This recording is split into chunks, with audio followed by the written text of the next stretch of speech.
بسم اللہ الرحمن الرحیم۔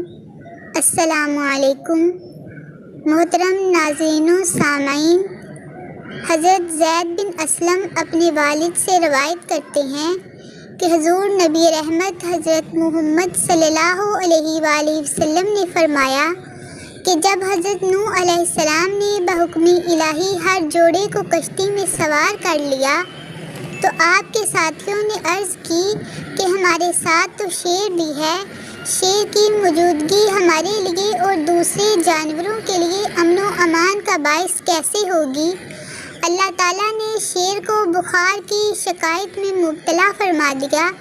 سرکاری مدینہ صلی اللہ علیہ وآلہ وسلم فرماتے ہیں، روئے زمین پر پہلی مرتبہ بخار اس وقت اترا بعد ازاں آپ سے چوہے کی شکایت کی گئی کہ یہ ہماری اشیاء خورد و نوش کو نقصان پہنچاتا ہے۔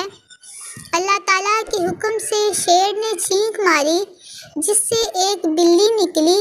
بلی کو دیکھ کر چوہوں کے اوسان خطا ہو گئے اور وہ دبک کر بیٹھ گئے۔ محترم ناظرین، اگر آپ کو یہ دلچسپ ویڈیو پسند آئی ہے تو پلیز چینل کو سبسکرائب اور ویڈیو کو لائک ضرور کریں۔ اللہ تعالیٰ آپ کو اس کے بدلے دنیا و آخرت کی کامیابی عطا فرمائے، آمین ثم آمین۔ اللہ حافظ۔